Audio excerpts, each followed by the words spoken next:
यशस्वी प्रधानमंत्री श्रीमान नरेंद्र मोदी जी के नेतृत्व में जिस प्रकार से देश ने दुनिया के सामने अपनी तस्वीर बनाई है वो वाकई अद्भुत है। और प्रधानमंत्री जी सभी क्षेत्रों का समान रूप से ध्यान रखते हैं। वैश्विक उथल पुथल के भरे माहौल में भी वो अपने देशवासियों का, उद्यमियों का, गरीब से गरीब आदमी का, हेल्थ सुविधाओं का, प्रत्येक का ध्यान रखते हैं। जैसा कि उनने 15 अगस्त के अपने लाल किले की प्राचीर से उद्बोधन में कहा था, यह अगले समय में बहुत अच्छी सुविधा मिलने वाली है, बहुत अच्छी सौगातें मिलने वाली है।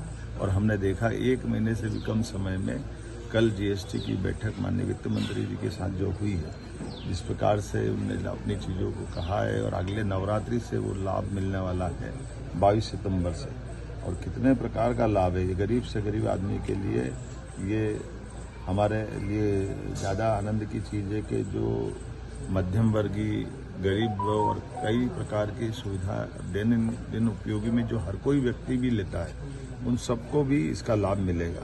अब जैसे हमारे अपने किसानों को लाभ मिलने के लिए भारतीय रोटी, पराठा, खाकरा, पनीर, छेना, ये कई प्रकार की चीज़ें हमारे यहाँ से निर्यात भी होती हैं। ऐसे में इनको मदद करने के लिए इनका निर्यात बढ़ा करके किसानों के जीवन की बेहतरी के लिए जो प्रयास किया है, जिसका 5% से घटा करके इसका स्लैब 0% किया है। शिक्षण सामग्री, शिक्षक खास करके नक्शे, chart, globe, pencil, sharpener, crayons, pastel, copy, notebook, ये हर विद्यार्थी के जीवन में अत्यंत आवश्यक होती है।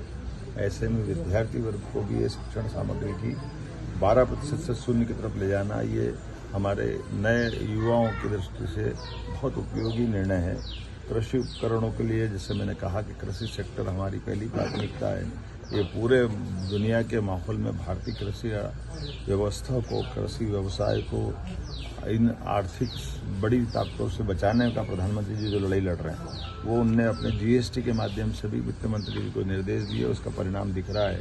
इसको 18% से 5% करना, जैसे ट्रैक्टर के tyre, parts, biopesticide, micro nutrients, drip irrigation system, sprinkler, कृषि, बागवानी, वानिकी मशीनें जैसे जो भूमि की तैयारी, बटाई, कटाई इत्यादि सभी क्षेत्रों में जो काम आती है, इस पे 18% के जीएसटी से घटाकर 5% करना, ये हमारी प्रतिबद्धता बताती है। हेल्थ के सेक्टर में स्वास्थ्य के लिए हर व्यक्ति का स्वास्थ्य अच्छा हो, इसलिए इसको भी 18% से 0% तक ले जा करके सभी प्रकार के हेल्थ इंश्योरेंस की पॉलिसियों को इसमें 0 किया है। और साथ साथ कैंसर से लगा करके ऐसी बड़ी जितनी दवाइयाँ, उसमें भी 0 तक ले जा करके जो राहत दी है।